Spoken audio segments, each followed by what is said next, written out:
Hi everyone, this is Nikki. There's my hair. So I am not doing a recap today, so if you're here for my recap or you're here for John, you're out of luck. I suggest just muting it and letting the whole video play for views. So I've had this channel for 6 years. I've been uploading for almost 6 years on the dot. I had the email like 6-year anniversary of your first video about a week or two ago. And I started as an acting exercise to practice being more comfortable on camera because I was working on a reality show that did not get a second season. It wasn't that it wasn't renewed. That's a whole other story about how that particular industry works. But we didn't do a second season, but I found out I loved YouTube. I loved talking about my favorite reality shows. About a month later, because I no longer had a job on this reality show, I started writing books, and I published about 1.5 years later. So I've been writing for almost exactly 6 years, and never have I really merged my YouTube passion and my self-publishing passion. But so I'm gonna start doing videos. That's kind of where I'm going with this. I'm gonna kind of explain who I am, a little bit about my office. This is the full extent of my office. This is a closet, and everything kind of over there is bedroom, is a spare bedroom that we use for guests. And then this is, wow, I ripped my jeans right this second. And this is just the full extent of my office right here. There is a printer downstairs, which I very seldom use. So about, it feels like months ago, but I think it was like 2 weeks ago, I finally said I have to get off Facebook and Twitter. I am someone who's very susceptible to compare-itis. Looking at what other people are doing and having it affect me emotionally. And this is true even when I find out all my assumptions are wrong. So I'm going to give a quick example. Somehow got the mailing list of this author who was talking about closing in on being a 6-digit author, which means $100,000. It's kind of this arbitrary boundary of like, oh, now you've made it. So he kept talking about it, kept talking about it. And it was just one of those little things, like a little pebble in my shoe that I was like, oh, another person who's so much more successful than me. And it wasn't even a thought I had or said out loud. It was just hovering like a noise, like a dripping faucet that you don't quite acknowledge. It was in the back of my head. And then one day I just happened to be in his email and I happened to see that he had a financial breakdown, which he said he did every month. I'd never seen it till then. So I click on it, go through, and he has a breakdown.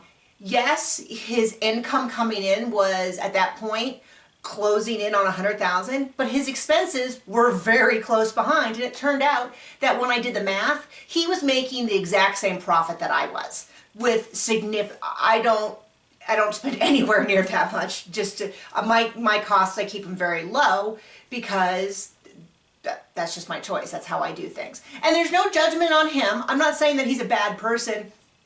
The bad person here is me because I took what he said and I made all these assumptions that he meant he was making profit almost $100,000. And this story plays out all the time. And even though I intellectually know this, when I hear people talking about being first in their category, selling a certain number of books, I never question, one, that they could be lying, and some people just flat out lie, but that there's more to the story, that maybe they are in credit card debt, which is not uncommon. And then, so what I was finding was hearing all these things from people, some of who were liars, and some of who were generally having success, was getting to my personal mood, and I was finding it harder and harder to write. I'm addicted to Facebook, I'm addicted to Twitter, and it wasn't doing me any good. This is when you have to kind of evaluate, like, is this a strong idea? Is this a good thing? And so I decided, this has been hovering in the back of my mind for about 1 year. I've tried cutting back. I've tried only looking once a day, taking it off banning it on my computer, banning it only on my phone. It just wasn't working. And so kind of in a spur of the moment, I went in, I forced all accounts off. You can force it like so that your phone gets logged out. I deleted the apps on my phone. I changed into a random password that I just wouldn't, just like 5 random words and 10 random letters, numbers, nothing I would remember. Wrote them and put them up there, and haven't been on Facebook. That's a long way around to say that I'm off Facebook and Twitter, and I have a very small writing group of about, I think it's 5 of us that I talk to every day. But one of the things I really missed was talking to people about self-publishing and writing, and I started to get this crazy idea that maybe I should put something up on my YouTube. And and I was like, well, maybe I should do fancy editing, maybe I should do graphics, and I was like, no, let's just start with a random, let me just talk. And maybe this is all super, super crazy boring, but I thought, why don't I talk to some people on YouTube? I've seen a couple videos. I do think I have something to offer. I'm going to give you my pitch. This is my pitch. So a couple weeks ago, the local library is having a literary festival. I've not been able to go. I can't remember why, but we only moved to the area it'll be 2 years coming up this summer. And for whatever reason, I couldn't go last year, but they had a literary festival and they had a new event, which is speed dating with local authors. The idea is they'll have wine and beer and snacks, which already sounds amazing. They're going to have a handful of local authors who go and they kind of pitch themselves and their book to these groups, and the local independent bookstore will sell your book at the end of the event in case anyone wants to buy. And so they asked me to put it together a pitch, which is this, to sell my books and me to people. But I thought this would actually be a really good, they were very impressed, which, whew, they said that I did a really good job of pitching myself and the type of books without necessarily going through and being like, then, you know, character A does this and that, which is really what you're pitching. You're pitching the concept, the hook of your book, not necessarily like the events of your book. So I thought this would be a great way for you, if you're unfamiliar with me and my writing, to get to know me. So, hi, my name's Nikki Haverstock. I live in Durango with my husband, son, mother-in-law, and a bunch of animals.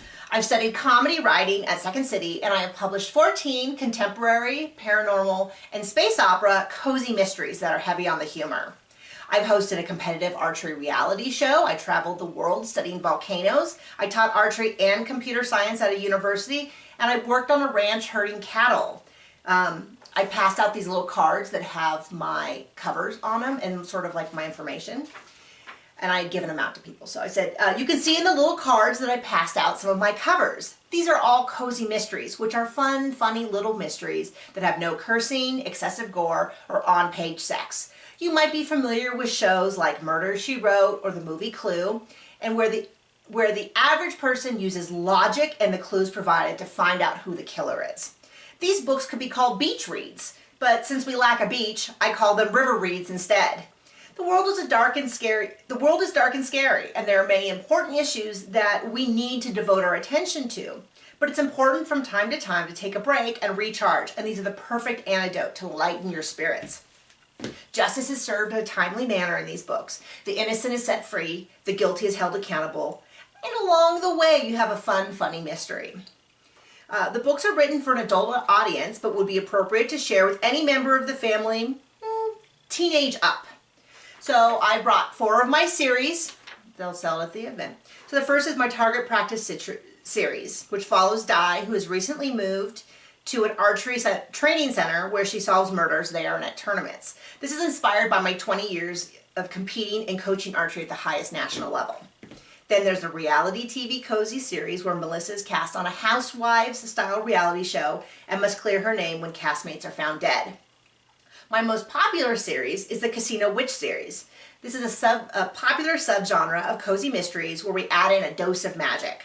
It still has all the same suspects and clues as the rest of my books, but there's a little bit more magical cheese and oddly intelligent cat familiars in this type of book. And the most recent addition to my backlist is Space Murder, which answers the question, what if the Scooby-Doo gang was in outer space? Captain Liz is framed for the murder, and she has no choice but to fight for her life. No easy feat when she's facing kidnapping, ship-eating whales, horse-sized spiders, and a corrupt fleet officer's personal vendettas. So that was my pitch for who I am and what my books are. And then between you and me, so that's about my writing. This is about my books, and then a little bit more about my writing is I am self-published, and that is something that I am eternally grateful for. I love every aspect of it. I know a lot of people say, I just want to write.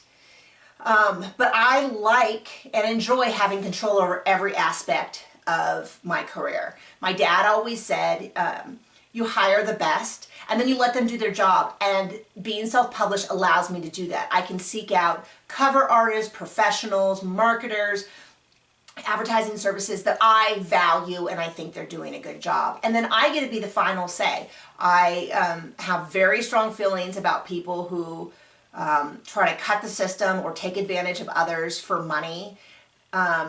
So I'm not going to name names, but you know, I love the idea that I get to control who I work with, and I get to avoid people that I feel uncomfortable with, whether they're on the end of being a legit illegal scammer breaking Amazon and other distributors' TOS, or whether it's just a matter of I don't like how they run their business. I don't think that they are doing what they promise. I think they are selling a product for too expensive. I get to control that. I don't have to work with those people, and I don't have to justify to anyone why I don't.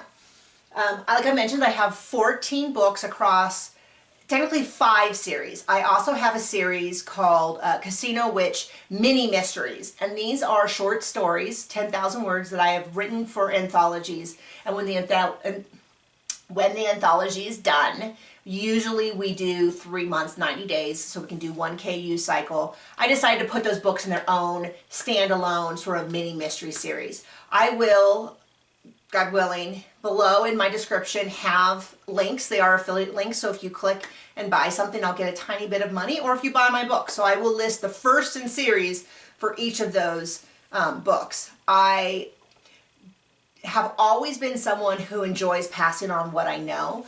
I really do believe that a rising tide lifts all boats. If I put out good, solid information that I think can help people, I think it helps the whole industry. It gets away from this idea that you should be spending 90% of your money on advertising, that you should be losing every month, that you losing money. And I couldn't believe it when I talked to some people recently in a group I was in, and the majority of them were losing money every month. And I was like, oh my gosh, it happens. I totally understand that. But it hurt me for them because it has to be incredibly frustrating. I think I've been incredibly lucky. I had a friend who was doing self-publishing. She's an excellent author. I was in this time of my life where my previous big project I had been invested in for 4 years, which is the reality show, was not going to be continuing.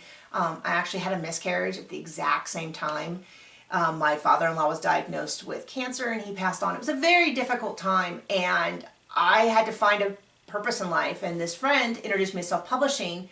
I've always been an avid reader, I think, like all authors are. I don't think I'm unique in that. I think we come to it because we love books. But I thought you had to be gifted by the gods in the sense that like a lady in the lake handed you a sword or a quill and said, you are now an author. And she was like, no, it's just a lot of work. And I was like, oh, I can do a lot of work. And I loved everything about self-publishing. I loved the idea that I got to be the final say in things. It was on my terms. I was accountable to me. And the readers. I mean, that's the biggest thing, is there are still gatekeepers in self-publishing, but it's your readers. And so that is a really, I mean, there's a couple other gatekeepers, but it's for another time. And I loved everything about it, and I threw myself into it wholeheartedly. But she made a reference to me about where was a good place to get advice. And I got hooked up with some amazing, talented, wonderful, happened to be all women, who were so free with their advice. They really, really believed the idea that if you helped other people, it would help everyone, this rising tide. So I got so much great information, and it set me off really well, and they helped me manage expectations, and any insecurities I have come from me and who I am. So I was just so excited, and I want to give back. And now that I'm off Facebook and Twitter, I don't have anyone to talk to other than this small group of people. And it was funny because I went to this small group and I was like, you guys, I'm thinking of doing self-publishing videos on YouTube.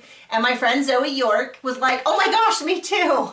So we've been kind of talking about it and brainstorming, and we both decided to do it. She actually uploaded her first video in this new series of talking about self-publishing. She has a few from other things. I will put her link below. She is brilliant. She is so smart. She is super ethical. So,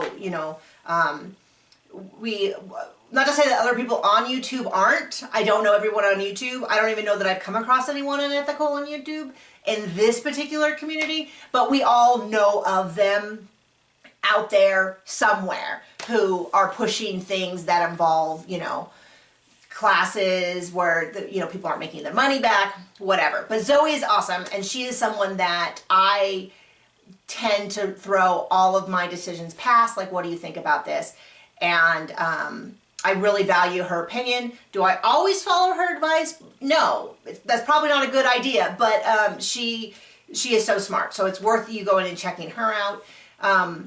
And so that's what I want to do. If you are a self-published author, you have any questions about me and my process, I'm going to give you a quick tour of my office since we're right here. This is my bookcase, pretty obvious. It is a combination of books from my childhood and favorite books, and this is my writing thing. I consider myself to be a comedy writer, so I have a lot of Second City books in here, and then I have some of my creative books at the bottom, and a lot of this is one of like 5 bookshelves, so this is not all my books. But these are ones that I keep close to me, kind of like talisman. Like, I want to remind myself. So much of writing is about self-confidence. So I kept books near me. Like when I wrote a sci-fi last year, I felt really like, who am I to write a sci-fi? I'm a cozy author. But I had this story I really wanted to tell. Sci-fi made the most sense.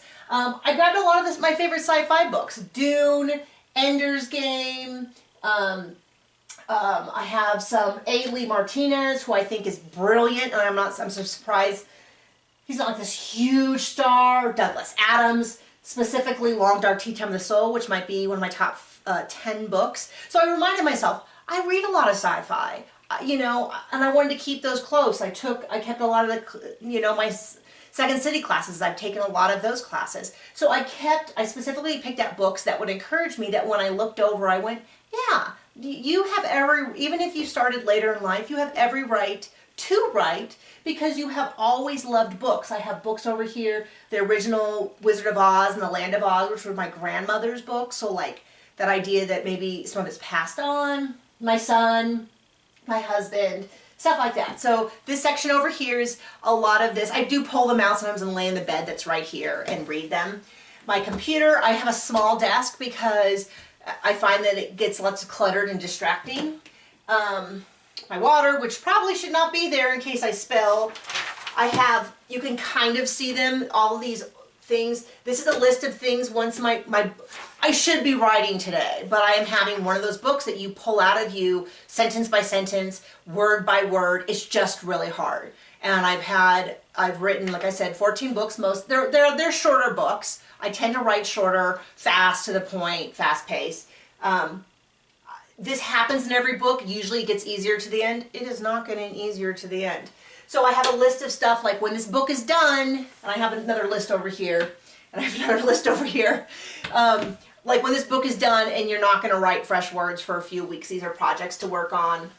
I have a little thing here I drew of like who to listen to. And it's like you are in the center circle. Your closest friends, your fans, the gurus are on the outside. I have some goals for the year. And then I have these two, this is my computer. I have a second computer down here my husband bought me for Christmas, which I'm supposed to be switching over to because this computer has, I don't know if you can see it, probably not. I've typed all the letters off of the keys and my husband can't use it because he's like, I can't find any keys. It doesn't, the screensaver stopped working. It is on its last leg. I am backing it up often and saving my work daily. But I have a second computer, but I just love my baby and everything's set up. So I'm using both computers. And I have 2 vision boards. I'll talk about these more in depth. This is specific to my book. This is more general life. I have like healthy eating, I've got archery, I've got family stuff on here. But I like this because when I'm working, I'm right-handed.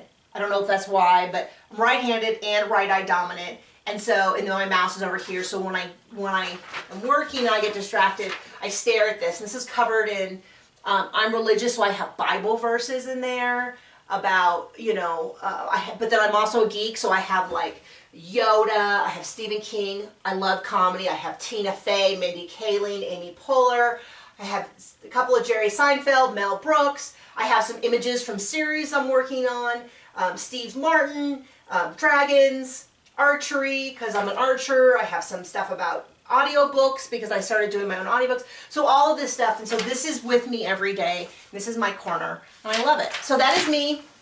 I can't even imagine how long this video is. It is way too long. But there you go. Bye.